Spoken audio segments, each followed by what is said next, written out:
King Charles has effectively positioned Princess Anne as a key constitutional backstop for the monarchy. That is how recent coverage frames it, at least. Yet the way this unfolded is far stranger than most headlines suggest.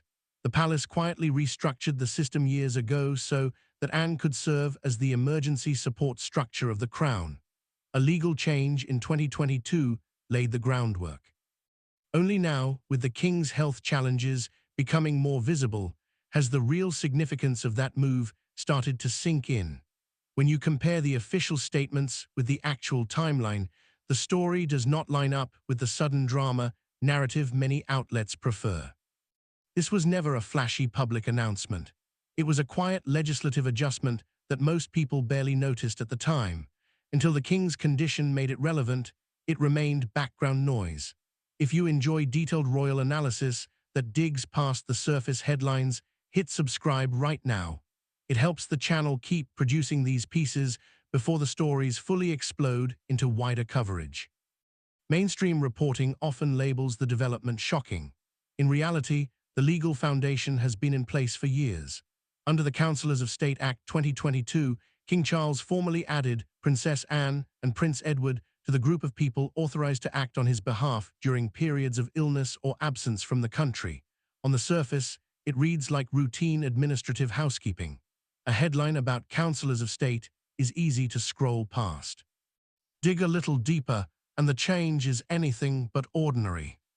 Councillors of State are the individuals empowered to stand in for the monarch when the sovereign is unavailable, whether for a state visit overseas or a medical procedure that temporarily takes him out of action. The original Regency Act of 1937 limited the role to the monarch's spouse and the first 4 adults in the line of succession.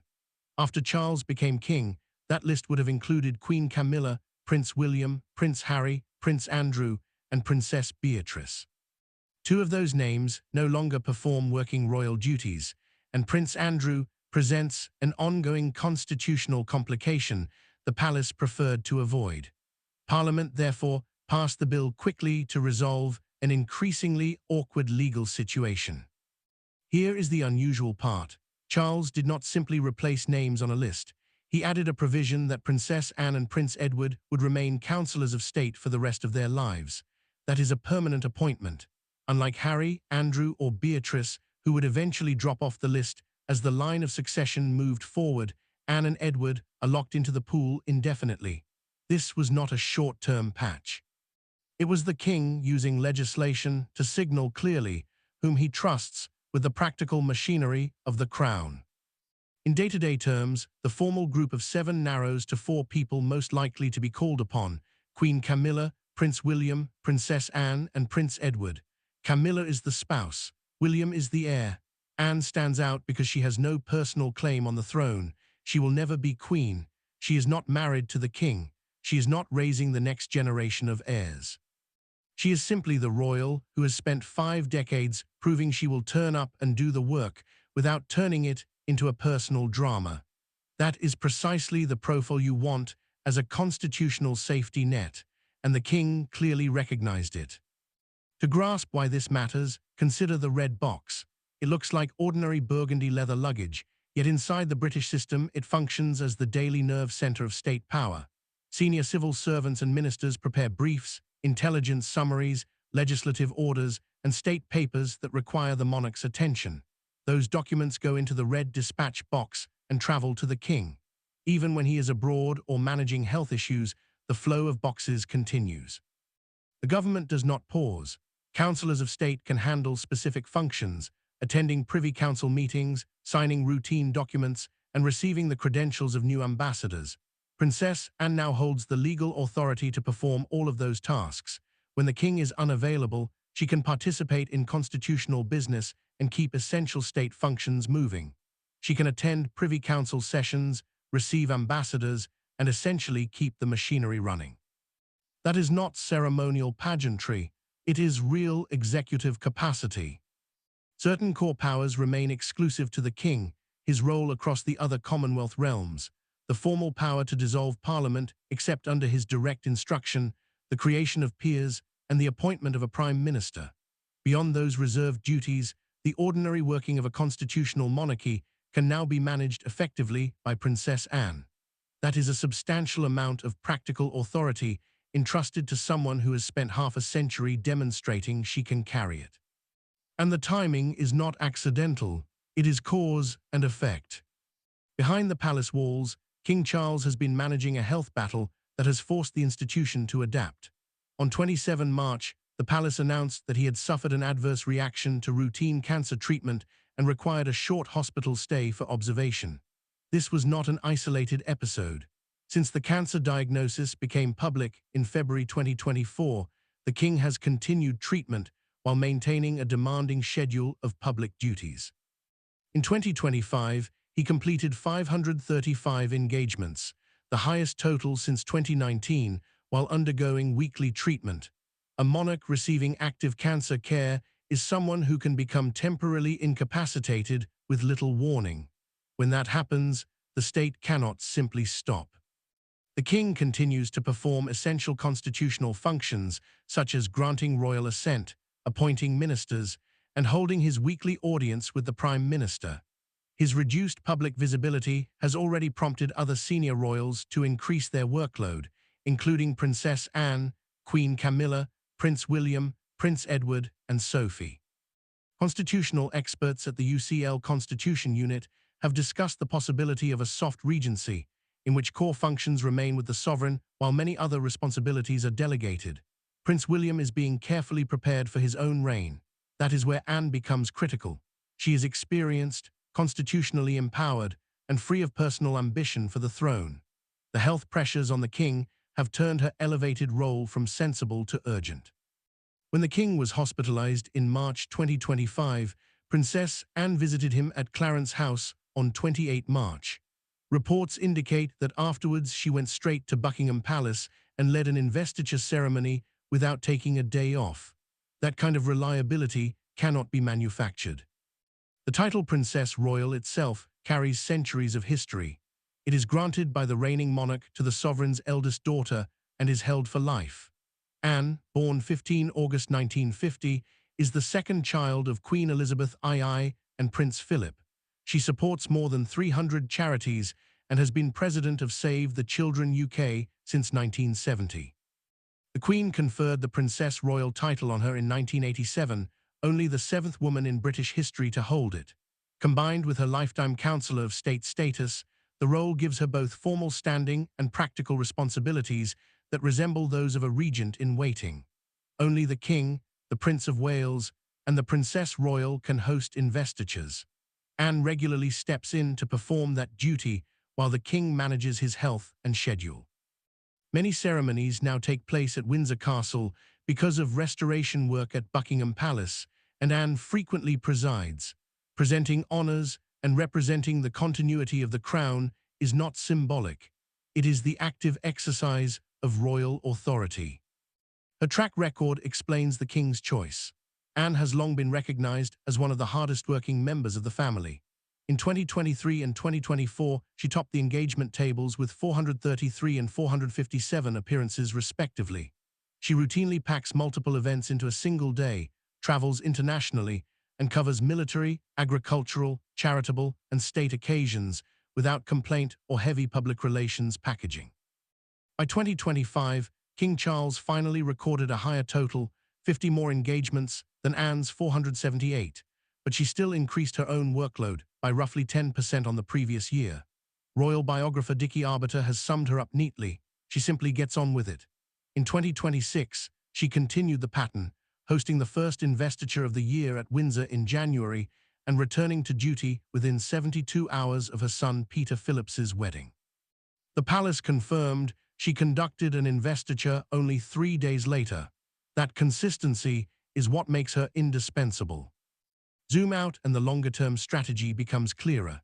The full Regency Acts, which would transfer power if the monarch were permanently unable to function, are not yet in play. For temporary absences, 2 or more councillors of state can act. Charles has prepared for both temporary and more serious scenarios by refreshing the list of available people, removing those who no longer serve while locking Anne and Edward into permanent positions. Despite ongoing treatment, he has maintained a substantial program of duties, including visits across Britain and overseas trips to Italy, Canada, and Poland. At the same time, he has ensured the institution is not solely dependent on him. 5 years ago, roughly 15 working royals carried the public load. After the deaths, departures, and retirements that followed Queen Elizabeth's death, the number has fallen to around 10, and further reductions are possible. Among the remaining core, Princess Anne has become the most powerful non-heir in the institution. The King's quiet decision to strengthen her position creates a steady presence at the heart of the monarchy that can continue even after he is gone and William takes the throne. Anne has never sought the spotlight or generated controversy. She has simply been reliable for decades. Charles did not merely give his sister a title, he reinforced the foundation of the crown with her at its center. That is where the situation feels unusual. The palace does not always announce major shifts with fanfare. Sometimes, the most important decisions occur quietly through parliamentary legislation, while public attention is elsewhere. The legal framework has existed since December 2022. The real story is not that Charles suddenly decided to trust his sister. It is that he built a constitutional safety net years in advance, and only now that his health has made the net necessary has the wider public begun to notice. The question was never whether Anne deserved the role. The question is why it took the rest of us so long to see what the king already understood. There is a further layer that receives little attention, the difference between legal authority and practical influence. Anne has never needed a formal title to command respect. She enters a room and the atmosphere changes. She does not specialize in small talk or perform warmth for cameras. She is direct, efficient, and well known for having little patience with wasted time. That reputation is an asset, not a drawback. The British public has watched her for decades, treating royal duty as a job rather than a lifestyle. Consistency of that kind creates a moral authority that legislation alone cannot produce. You can pass a law making someone a counselor of state. You cannot legislate trust. That trust was earned engagement by engagement, often without cameras present. The 2022 change simply aligned the formal machinery with a reality that had already existed inside the system for a long time. Everyone who needed to know already understood that Anne was the person to call when something had to be handled without drama. The legislation made the understanding official.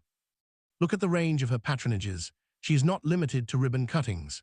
She has spent more than 50 years as president of Save the Children UK, visiting difficult places and asking practical questions about logistics and funding. She works with the Carers Trust, supporting people who provide unpaid care, a group often overlooked in policy debates. She supports military organizations, agricultural societies, engineering bodies, and maritime charities. Most royals specialize. Anne covers a wide field and demonstrates genuine technical knowledge. She reads the briefings and remembers details from earlier visits. That is the behavior of someone who has built a career of service and takes pride in doing it properly. The arrangement also creates a buffer against more serious scenarios. The Councillors of State framework covers temporary incapacity. A full regency under the 1937 Act would be a far larger constitutional event involving Parliament, the Commonwealth realms, and intense public scrutiny. Anne's lifetime status allows day-to-day functions to continue without triggering a formal regency. That is the soft regency approach constitutional observers have discussed. The king remains king for as long as he can perform the essential duties. Everything else is distributed among the councillors, with Anne carrying a large share because of her experience and reliability. It is a way of managing pressure without declaring crisis. It is only possible because she accepted the lifetime appointment without fanfare, exactly as she has always operated. The internal dynamics of the family will also be shaped by this. William is the heir and will be king. That is settled. Yet he is still relatively young, with a young family, and is still accumulating the depth of experience Anne has built over 50 years. There is a natural division of labor. The future belongs to William. The present relies heavily on Anne. She is not competing with him. She is supporting the institution so that when he eventually inherits, it remains functional and respected. Every investiture she hosts, every ambassador she receives, Every document she signs helps preserve continuity. That quiet work of preservation is the kind of contribution Anne has made throughout her life. Historically, the monarchy has often relied on senior family members to provide stability during uncertain periods. Queen Mary played a significant role after the abdication. The Queen Mother offered continuity after George VI's death. Anne is different because she holds formal legal authority rather than purely symbolic standing.